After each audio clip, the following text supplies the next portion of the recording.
l'enseignement de la parole de Dieu. D'abord, nous saluons ceux qui sont avec nous dans cette salle, mais nous voulons aussi dire à ceux qui sont loin que nous prions pour eux. Nous pensons à ceux qui sont peut-être dans l'air automobile après une longue journée de travail, mais qui nous écoutent en ce moment même, qui nous suivent. Nous pensons aussi à ceux qui travaillent dans les quarts de soir, qui vont terminer peut-être plus tard. Et parfois, il y en a qui nous écoutent. À travers le Facebook, nous voulons vous accueillir aussi, bien que vous êtes très loin, même dans d'autres pays, nous voulons aussi vous accueillir dans le précieux nom de notre Seigneur et Sauveur Jésus-Christ. Alors maintenant, nous allons commencer notre enseignement. Je remercie le frère Jean-Rémy Dansan qui nous a dirigé dans les cantiques, le frère Jean Panel dans la prière. Nous allons nous concentrer dans l'enseignement de notre Maître, le Seigneur Jésus-Christ. Nous allons commencer dans le livre des Actes pour aller justement toucher la question de la joie. Dieu est ma joie. Nous avons des raisons pour être dans la joie. C'est ça que nous allons aller voir à travers les Écritures encore une fois de plus ce soir. Alors, regardez dans Actes des Apôtres chapitre 16. Actes des Apôtres chapitre 16.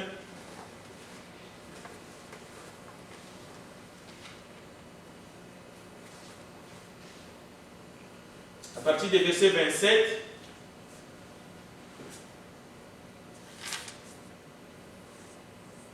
Le geôlier se réveilla et lorsqu'il vit les portes de la prison ouvertes, il tira son épée et allait se tuer. Pensant que le prisonnier s'était enfui. Mais Paul cria d'une voix forte, « Ne te fais point de mal, nous sommes ici. Nous sommes tous ici. » Alors le geôlier, ayant demandé de la lumière, entra précipitamment et se jeta tout tremblant aux pieds de Paul et Silas.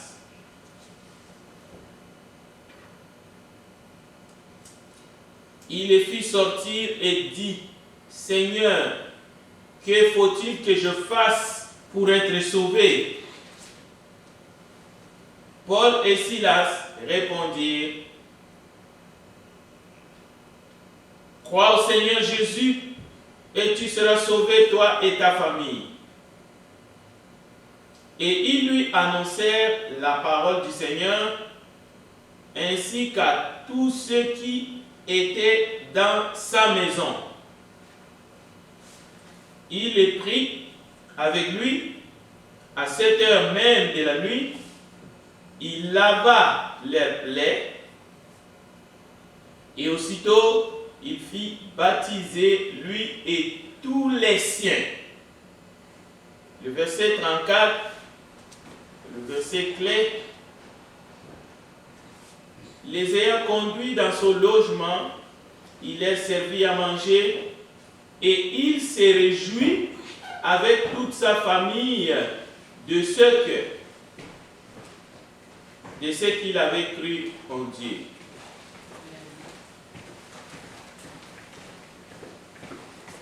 Donc, le verset 34 nous montre ici que le geôlier ainsi que toute sa famille étaient dans la joie.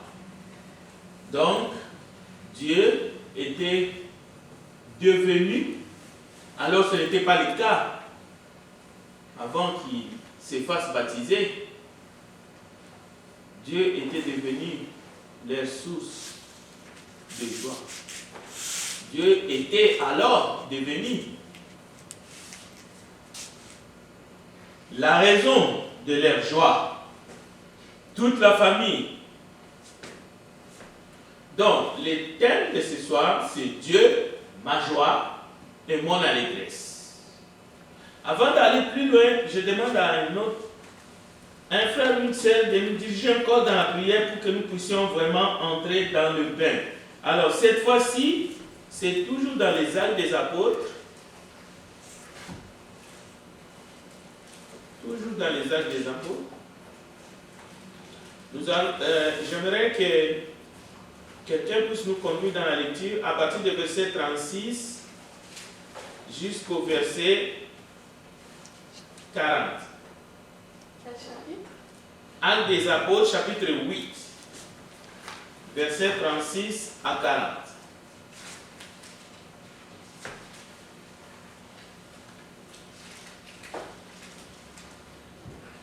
Comme ils continuaient leur chemin, ils rencontrèrent de l'eau.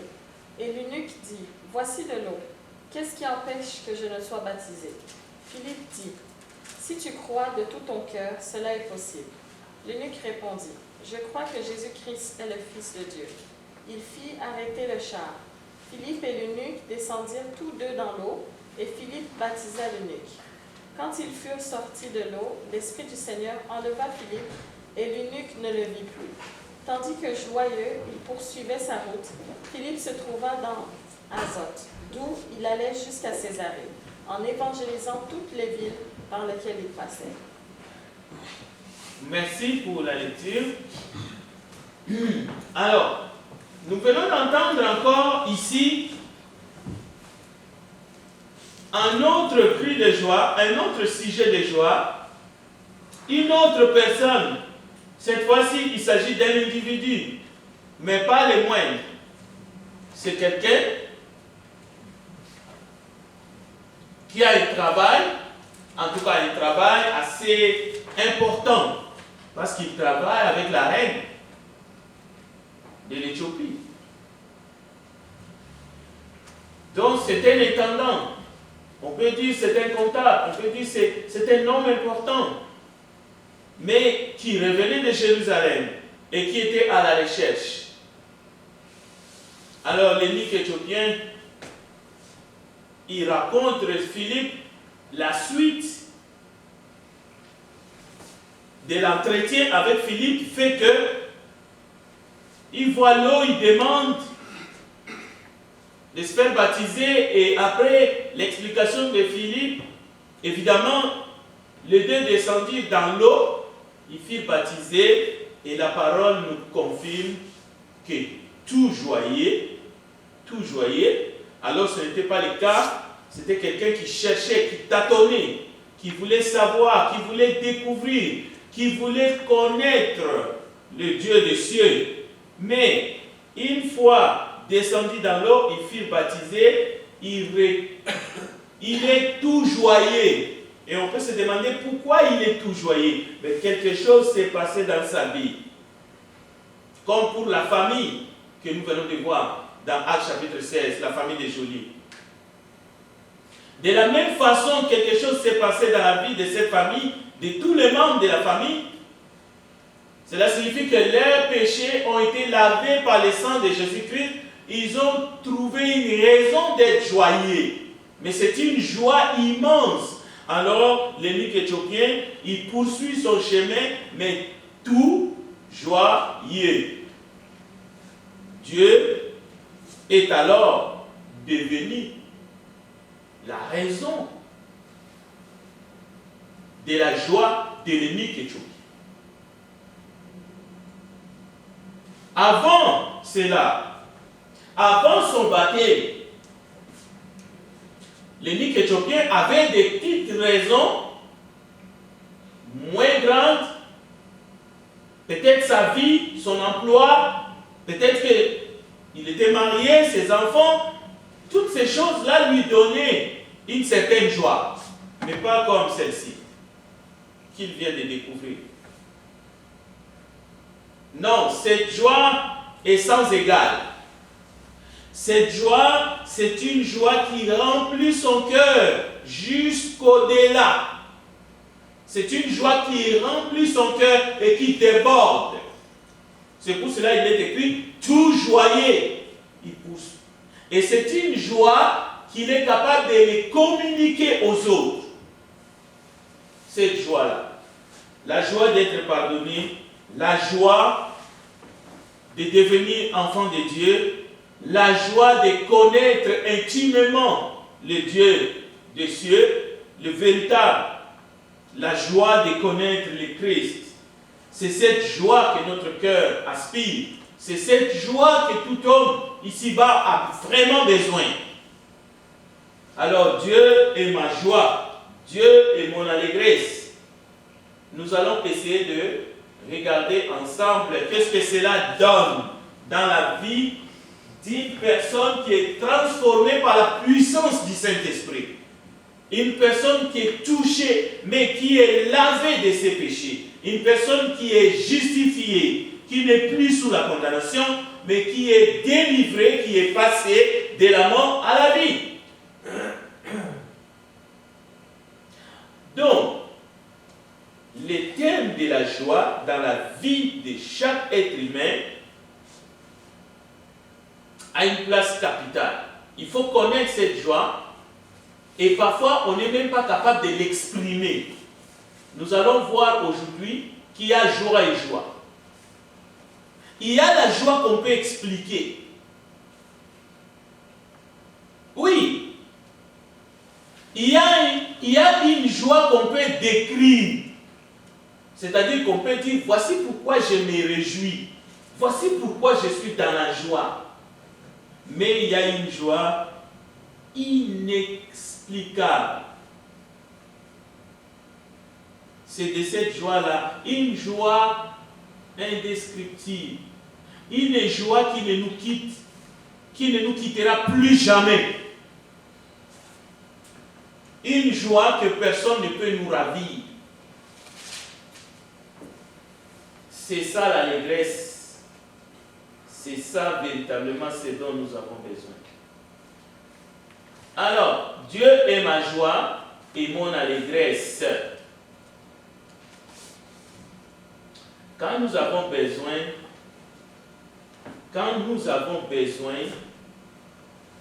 de l'aide, et nous en avons tous besoin de l'aide.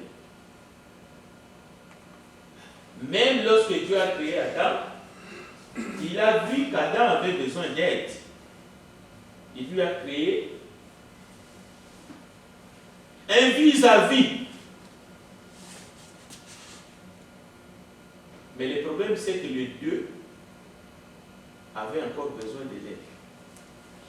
Chacun avait toujours besoin de l'aide. Alors, quand nous avons besoin de l'aide, Dieu, selon les Écritures, est notre secours. Et quand nous avons besoin de la protection, même si on a une alarme, même si on a une caméra ou des caméras, même si on a toute une agence de sécurité pour nous protéger, la parole de Dieu déclare, quand nous avons besoin de l'aide, quand nous avons besoin de la protection, Dieu est d'abord mon secours, mais Dieu est aussi mon bouclier. Ça se trouve dans Psaume 3, verset 4. On va continuer un peu. Mais lorsque nous avons besoin de la force, l'énergie nous quitte, l'énergie nous manque, on a eu une journée tellement dure, le labeur était au rendez-vous. Alors nous avons besoin de nous ressourcer. La parole déclare que l'Éternel, Dieu est mon rocher.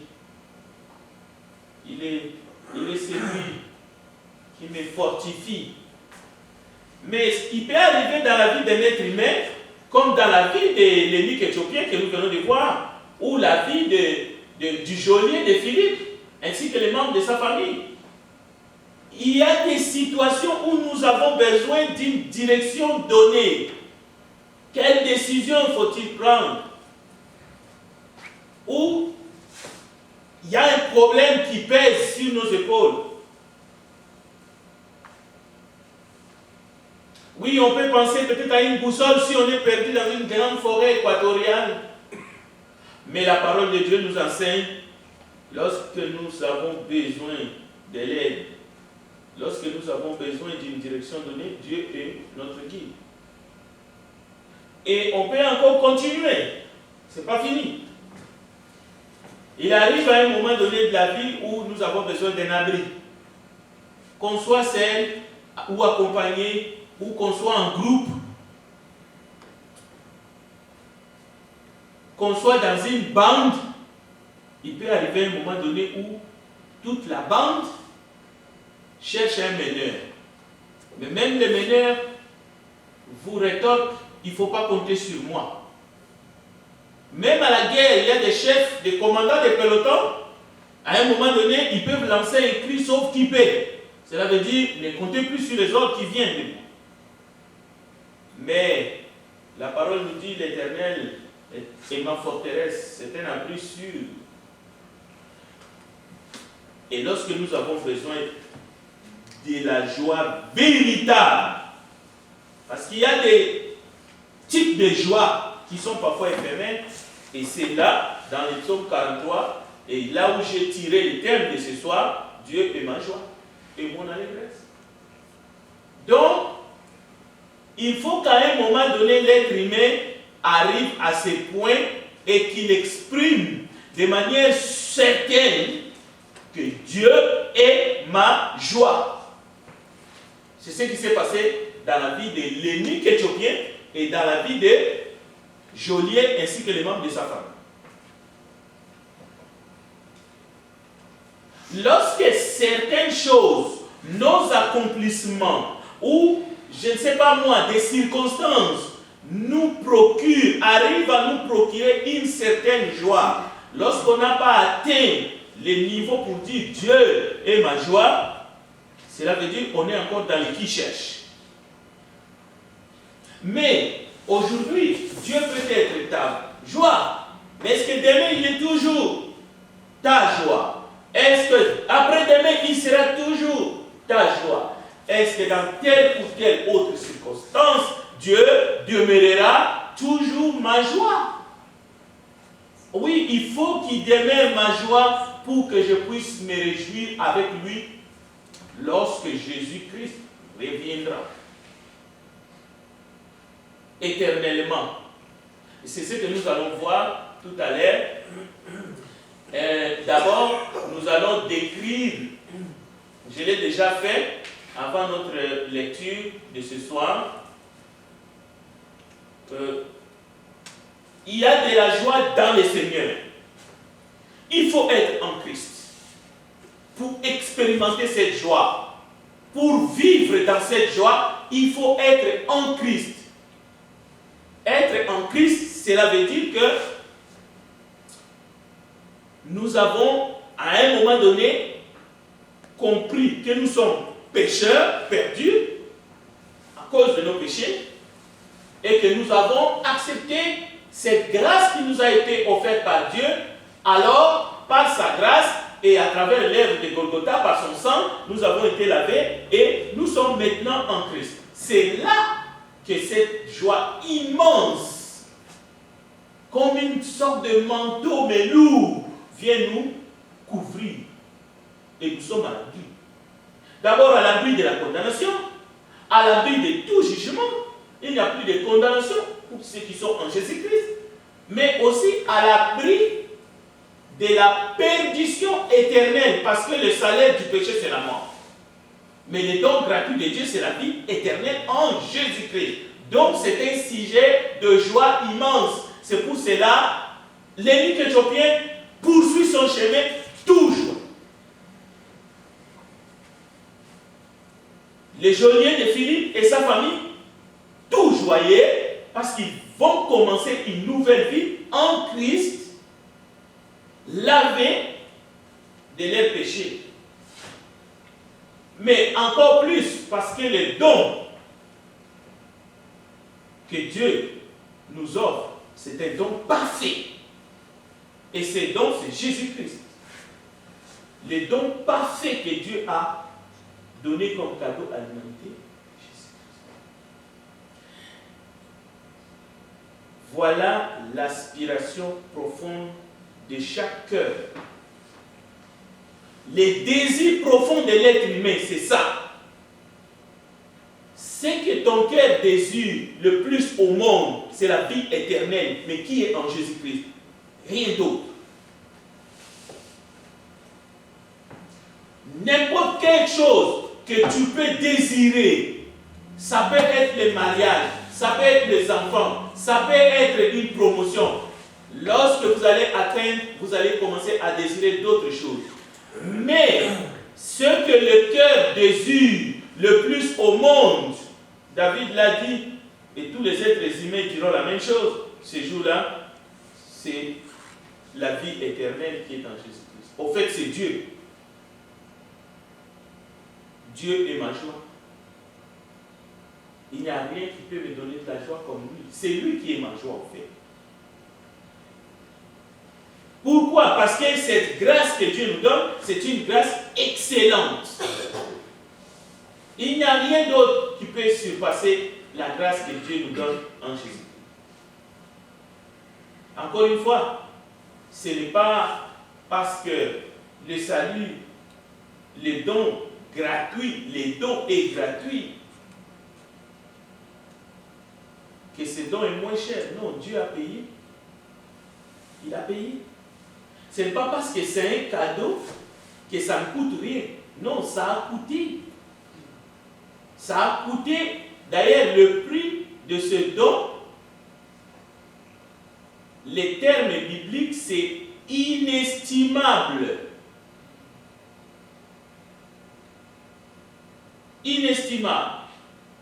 Ineffable, ça veut dire seulement c'est très précieux le sang de Jésus.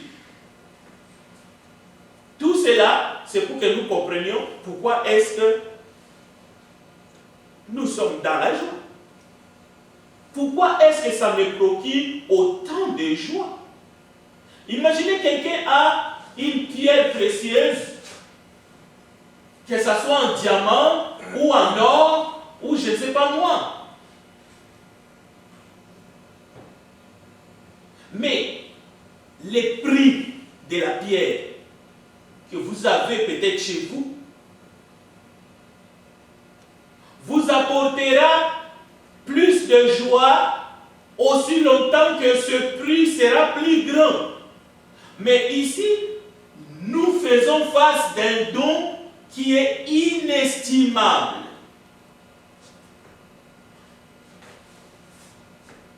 Les dons de Dieu à l'humanité, Jésus-Christ, le juste. C'est son sang qui a été versé. Alors, le fait que nous sommes sauvés à cause de son sang et nous sommes lavés par ce sang, notre joie est indescriptible. C'est-à-dire, nous ne pouvons pas exprimer la joie du salut qui est en Dieu, en Jésus-Christ. Les mots ne suffisent pas pour que nous puissions l'exprimer. C'est pour cela, des fois, nous ne pouvons que pleurer, nous ne pouvons que exprimer par des louanges. Nous ne pouvons que l'exprimer par notre fidélité. Nous ne pouvons que l'exprimer comme ce soir. Nous avons tout arrêté et nous sommes venus ici pour lui montrer notre reconnaissance. Mais nous n'avons pas assez de mots, assez de verbes pour exprimer notre joie à cause du don. Alors, je voulais justement compléter cet enseignement. Allons-y dans Luc chapitre 10. Vous allez voir qu'il y a des choses qui sont dans la Bible, parfois, qui fait que cela nous amène à nous réjouir. Ouais, disons-le comme ça. Il y a des gains à travers la parole de Dieu qui peut nous amener à des réjouissances. Mais nous allons écouter le Seigneur ce soir. Nous sommes privilégiés d'être là, y compris ceux qui sont avec nous à travers les ondes. Nous allons comprendre qu'il y a des gains où le Seigneur nous dit non, ne vous réjouissez pas à cause de ça ou à cause de ça. Parce que ça ne vaut pas la peine. Ça ne vaut pas la peine. Il y a plein de choses où le Seigneur dit ne te réjouis pas par exemple du malheur de ton prochain. Pourquoi tu te réjouis que l'autre tombe? Pourquoi? Pourquoi tu te réjouis de la chute de ton ennemi? Mais là, ce n'est pas des gains. La chute de ton ennemi, ce n'est pas un gain. Même si c'est ton ennemi. Ce n'est pas parce qu'il tombe que toi tu gagnes. Non, ne te réjouis pas. Mais vous allez voir le Seigneur dans les gains, dans les bénédictions que lui, il nous donne. Parce que nous sommes en lui, parce que nous sommes ses enfants, il nous dit stop. Ça ne vaut pas la peine. Alors, Luc chapitre 10, vous allez suivre la lecture avec moi. Après, je vous laisserai le temps aussi de poser des questions s'il y en a. Alors, Luc chapitre 10, nous allons lire quelques versets. À partir du verset 17 jusqu'au verset 24. Luc chapitre 10, verset 17 à 24, nous lisons la parole de Dieu. Les 70 revinrent avec joie, disant, Seigneur, les démons même nous sont soumis en ton nom. Jésus leur dit, je voyais Satan tomber du ciel comme un éclair. Voici, je vous ai donné le pouvoir de marcher sur les serpents et sur les scorpions et sur toutes les puissances de l'ennemi. Et rien ne peut vous nuire. Donc ça vient de Jésus. Ce sont des gains. Ce sont des choses que Jésus procure à ses disciples. Regardez la suite. Le verset 20. Jésus continue. Cependant, ne vous réjouissez pas de ce que les esprits vous sont soumis. Jésus dit, ne vous réjouissez pas. C'est tout à fait normal. Écoutez, pour nous, en tant que des humains, des esprits qui nous sont soumis, et la Bible dit que les disciples étaient dans la joie. Jésus ne condamne pas que les disciples soient dans la joie. Parce qu'ici, ce sont des faits. Ça s'est passé comme tel. Mais Jésus donne l'enseignement. Il dit, ne vous réjouissez pas. Que les disciples, il continue. Il va donner la meilleure raison pour que nous puissions nous réjouir.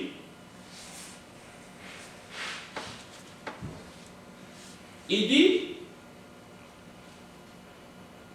mais réjouissez-vous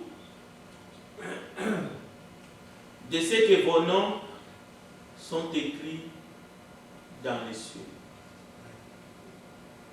C'est la joie que nous venons de voir chez l'évêque éthiopien. C'est la joie que nous venons de voir chez Jolie de Philippe et sa famille. C'est la joie que nous retrouvons dans les Écritures chaque fois qu'il y a un pécheur qui se répand dans les cieux. La Bible dit les anges, le Père est dans la joie, le Christ est dans la joie, et même les enfants de Dieu sur la terre sont dans la joie. Donc, nous pouvons comprendre ici que aussi longtemps que nous sommes sur la terre, il y a pas mal de choses qui vont se passer sous nos yeux. Il y a pas mal de gains, de petits gains. Rappelez-vous, nous ne sommes pas en train de dire ici que chaque chrétien, même les plus jeunes dans la foi, Jésus a déjà dit que le malin ne le touche pas.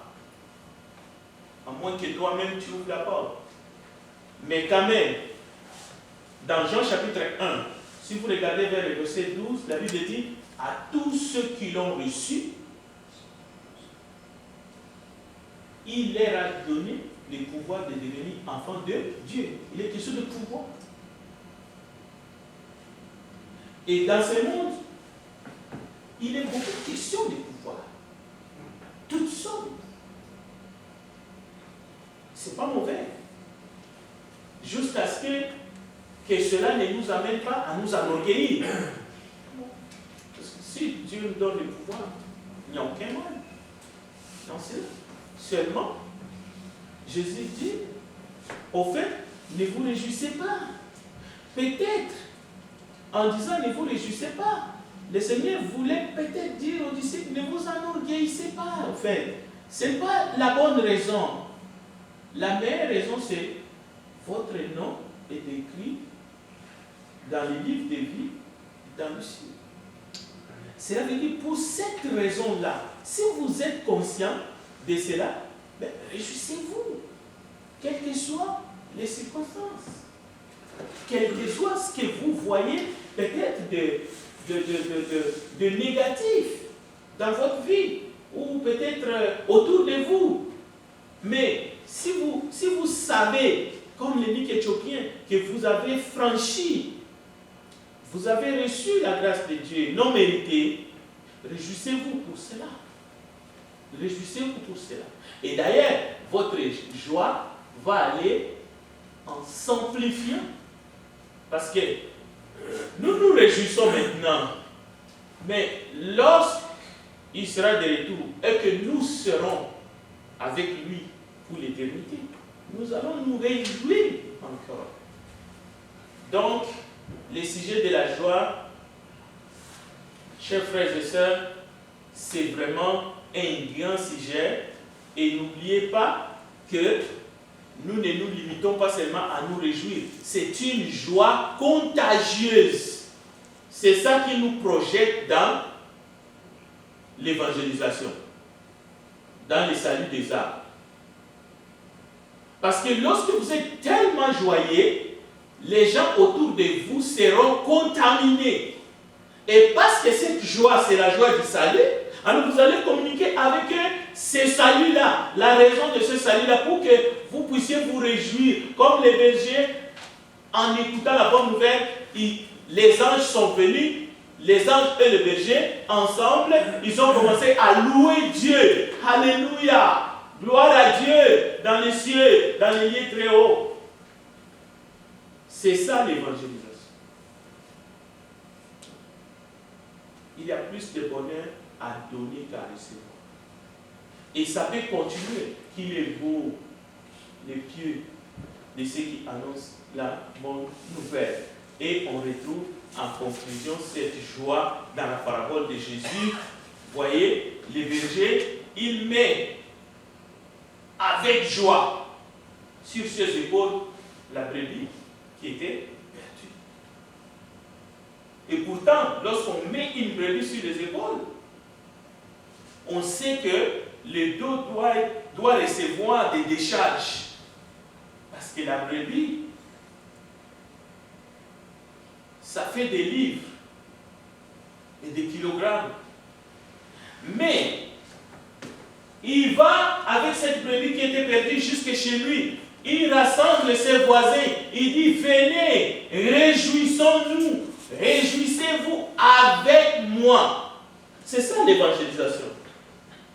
Parce que toi, tu as été trouvé, tu as été sauvé. Maintenant, tu regardes ton voisin, tu dis, je suis dans la joie. Mais est-ce que tu peux te réjouir avec moi? Est-ce que tu peux recevoir le salut, la grâce que j'ai reçue, toi aussi, parce que tu en as besoin, afin que nous puissions nous réjouir ensemble.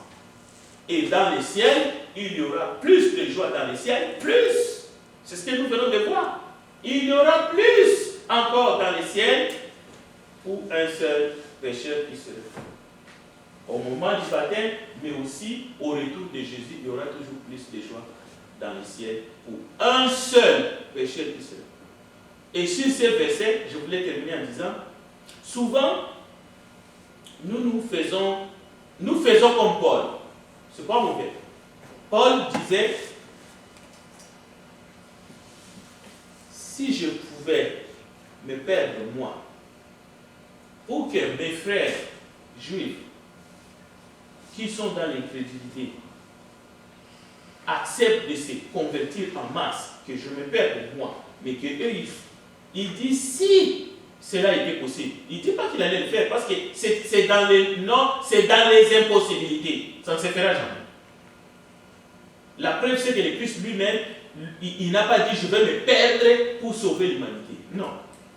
Pourquoi ce serait possible à toi ou à moi ou à Paul disait seulement si cela était possible, je l'aurais fait. Et même à ses disciples, parce que Paul avait quand même des disciples qu'il formait et qu'il enseignait la parole, il a utilisé un autre langage, il dit, vous m'aviez tellement aimé au point que si c'était possible, vous pourriez même vous arracher les yeux et me les donner à moi. Vous voyez, ce n'était pas un souhait, mais il a dit non, votre amour était tellement grand que je ne manquais rien, et s'il était possible, vous vous seriez même arraché les yeux pour me les donner. Donc, voilà un peu comment est-ce que nous allons terminer ces sujets de la joie pour que maintenant nous soyons transportés dans cette joie pour faire les œuvres que Dieu a préparées en avance. Je vais m'arrêter ici pour laisser les quelques minutes qui restent s'il y a des questions et des commentaires pour que nous puissions aller terminer cette soirée.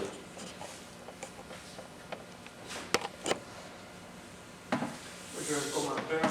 Oui.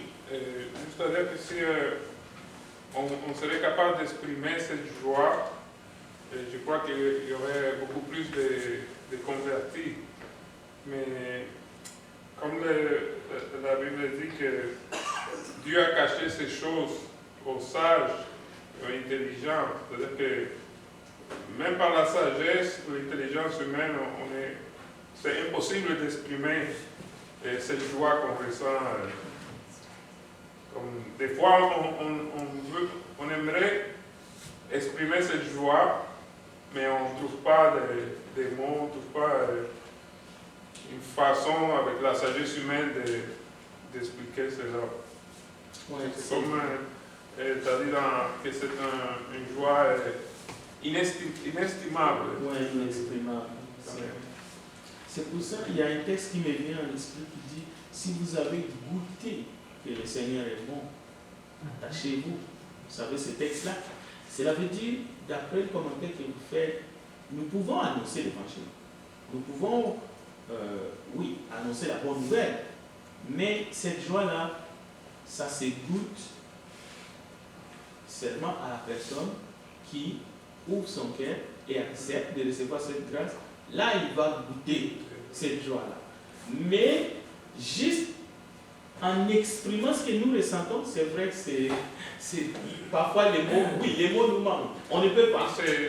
On voit aussi souvent dans les fidèles dénominations que leur joie est placée sur les choses qu'ils peuvent recevoir de Dieu ici sur terre seulement. Voilà. Les pasteurs leur promettent toutes les prédications, tu vas avoir un visa, si tu viens, tu vas avoir un mari, il prêche sur le mariage, il prêche sur le voyage, il prêche sur des choses, toutes des choses de ce monde. Ça montre que c'est un faux évangile, au fait. Ils mettent beaucoup l'accent sur des choses ici-bas. Et ils trompent les gens, et les gens viennent parce que je veux avoir un visa pour aller à Paris. Je veux que ceci, je veux avoir un travail, ainsi de suite. Mais il y a aussi un autre piège que tu vas voir dans les dénominations. Ils créent une atmosphère. Tu vois, c'est comme si nous sommes venus ici, nous étions là un peu avant, avec Enrico, on allait chauffer les batteries ici, tu vois, et il y aurait eu des musiciens ici pour qu'on danse, on va sortir ici surchauffé. Donc on crée une atmosphère, on cherche cette joie qui n'est pas celle que la Bible décrit. C'est pour cela que ça devient des salles de fête, ça devient des endroits où les gens y pensent qu'en les faisant, ils retrouvent cette joie qui est là, où Dieu est content de tous ces tambours-là, les gens qui dansent, qui se déhanchent, qui bougent comme ça. Non. Ça c'est un faux culte qu'on a trouvé dans l'Ancien Temps. Au fait, ce n'est plus l'adoration dans la Nouvelle Alliance en esprit et en vérité où les cœurs, les pensées, ainsi de suite, doivent être tous ensemble. Donc on tombe dans la chair, au fait. Oui, Jean-Claude. Trop souvent, l'évangile est prêché là, de manière amère, comme si c'était une sentence, comme si c'était pour faire peur aux gens. La personne qui passe pas nécessairement comme... Là, je parle dans les dénominations, pas seulement le pasteur, mais même les gens dans la rue, on dirait qu'ils sont fâchés, ils sont pas contents, les gens qui ne sont pas chrétiens, quand ils entendent ça, là, ça fait plus peur que ça donne de la joie, parce que si quelqu'un t'approche, puis il n'a pas la joie, ça n'a pas l'air d'être quelqu'un qui veut ton bien. C'est sûr que oui, si on reste dans le monde, on ne va pas avoir le salut éternel. Mais approcher les gens en disant que tu vas mourir, tu vas si, c'est pas la joie, ça, c'est pas une manière d'approcher les gens. Puis c'est pas comme ça que l'évangile doit être prêché. Oui, c'est un très bon commentaire. C'est vrai que nous devons manifester cette joie qui est en nous à travers les Écritures, la joie de savoir que nous sommes en Christ, que nous sommes... Si on prend l'exemple de disciples, quand ils sont envoyés 2 à 2, les 12, mais les 70, on voit ici, c'est comme s'ils étaient envoyés pour aller chasser les démons. Dans les textes que nous venons de lire, loin de là. Ils n'ont pas été envoyés pour chasser les démons. Mais dans le kit, c'est-à-dire en plus d'annoncer la bonne nouvelle, ainsi de suite, il fallait qu'on les accueille, qu'ils annoncent la bonne nouvelle. En tout cas, s'ils trouvaient quelqu'un qui était malade, il fallait qu'ils les guérissent, ainsi de suite, y compris chasser les démons. Mais lorsqu'ils reviennent, ils mentionnent surtout un seul point, que les démons ont eu peur, et là Jésus les ramène dans la vraie joie. Bon, il faut juste, pour compléter les commentaires de Jean Panet, savoir que lorsqu'on annonce l'évangile, il ne faut pas tomber dans le piège d'amadouer les gens. C'est-à-dire leur montrer seulement un seul côté. C'est-à-dire un seul côté de la médaille. Il faut d'abord démontrer la joie, comme Jean Panet l'a dit, parce que nous sommes sauvés. Nous avons reçu la grâce de Dieu. Mais il faut faire un peu comme Noé a fait, parce que Noé, c'était le prédicateur de la justice. Même si on sait comment ça s'est terminé par le déluge. Il disait encore tel nombre de jours, ça va se gâter. Mais la bonne nouvelle dans le message de Noé, c'était voici l'âge. Bon, venez m'aider, mais même si vous ne venez pas m'aider, mais entrez dans l'âge. Mais les gens se sont moqués, ils l'ont pris pour un fou, et on sait la suite. Parce que Noé est un exemple du prédicateur de la justice. C'est ce qui se passe aujourd'hui aussi. Lorsqu'on annonce l'évangile, les gens s'aiment. C'est ça des fois aussi qui nous amène à montrer l'autre partie en disant, il ne faut pas faire comme Jonas par exemple. Jonas était vraiment animé par des mauvais sentiments parce qu'il ne voulait pas. Mais Noé, il voulait vraiment que les gens entrent dans l'âge. Et l'âge, c'est les symboles. L'âge, c'est comment on dit, c'est un type de ce que nous sommes lorsque nous entrons en Christ. Donc oui, il faut vraiment faire ça avec joie, mais la joie que nous venons de voir, pas la joie du monde. Parce qu'il y a ça aussi, il y a cette différence, nous avons vu. Il y a une joie qui n'est pas cette joie que nous venons de voir. C'est ça, cette joie-là, qui va faire que tu vas tomber dans le piège d'essayer de contenter le monde. Et il ne faut pas... Ça revient à un prédicateur qui n'enseigne que ce que les gens veulent entendre. Ça revient à la même chose. Il y a des prédicateurs qui sont très populaires parce que l'assemblée aime entendre ce genre de discours. Ils ne se sentent pas interpellés. Les gens qui vivent dans le péché sont tranquilles. Ils ne se sentent pas interpellés au fait. Ils pensent même qu'en donnant la colère, ils sont en train d'acheter leur place au ciel, ainsi de suite. Ils sont là. Mais à un moment donné, Jésus reproche ces gens de prédicateurs pour dire, vous êtes en train de ne pas penser la plaie de mes brebis. Vous êtes en train de leur dire que tout va bien alors que tout va mal dans leur vie. C'est ça. Mais il faut vraiment le faire avec la vraie joie que Dieu nous donne. Ça, c'est un très bon commentaire que nous devons faire attention. Lorsque nous prêchons la bonne nouvelle, il faut vraiment cette attitude-là. Est-ce qu'il y a d'autres commentaires? Oui, je veux juste ajouter pour le commentaire à Jean Panel qu'il faut toujours prêcher, comme ça dit, des deux côtés de la monnaie, mais en le faisant avec douceur.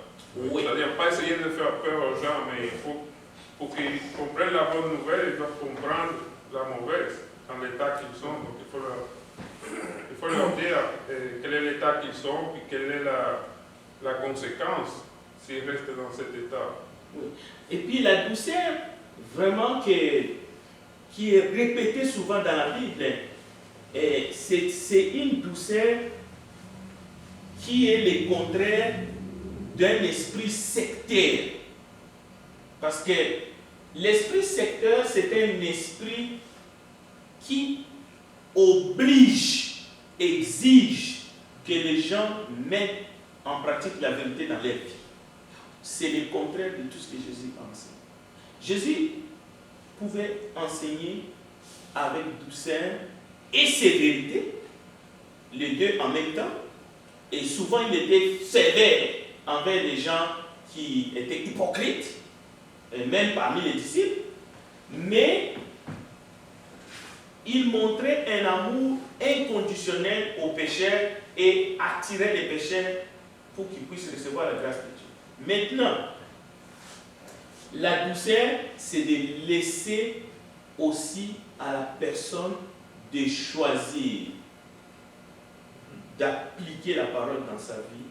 C'est veut dire sans contrainte, au fait. Cette douceur-là, c'est sans contrainte. C'est ça que les anciens, les Saint-Esprit est en train de dire aux anciens, pesez les troupeaux.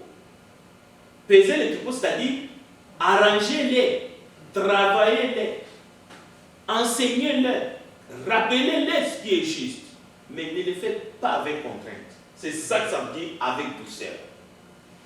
Donc c'est ça. C'est comme un père qui parle franchement à son enfant, qui lui dit toute la vérité, mais qui ne devient pas agressif en même temps.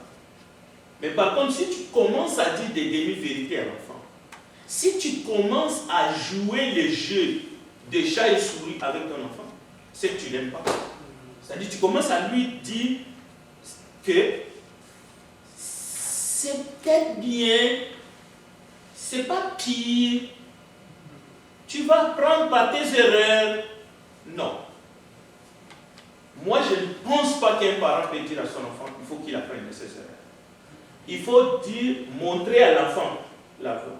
Mais là, c'est à l'enfant de choisir. Au moins, l'enfant va être clair. Parce que l'enfant va te répéter, mais tu m'avais dit que je vais apprendre de mes erreurs. Mais là, ce n'est pas ton problème. Je vais apprendre de mes erreurs. Non, dis à l'enfant, regarde, j'ai vécu 30 ans plus que toi, je peux te montrer la voie. Mais si tu ne veux pas m'écouter, tu vas apprendre par les conséquences de tes choix. Au moins, jusque-là, tu as fait ta job. C'est un peu ça. Elles sont là. Ok. Bon, en tout cas, merci beaucoup. On va terminer par une prière. Il est 7 heures et il est 8 heures. On a vraiment arrivé jusqu'au bout. Je vais terminer par la prière. Prions ensemble. Père Céleste, nous t'aimons parce que tu nous as aimés les premiers. Merci de nous amener jusqu'ici. Nous prions pour ceux qui étaient avec nous en ligne, mais aussi pour ceux qui vont nous suivre en différé. Nous te prions pour l'Église. ici à Montréal, mais partout où elle est établie dans le monde. Pardonne-nous nos péchés et permets que nous puissions toujours, dans la joie, annoncer cette bonne nouvelle parce que tu nous as tellement fait du bien et nous te sommes reconnaissants à cause du sang que Jésus a versé à la croix.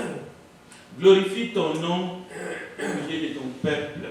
Nous te le demandons, Père, au nom de Jésus-Christ, notre Sauveur. Amen. Donc, à vendredi, on sera là pour la méditation, la prière et la loi.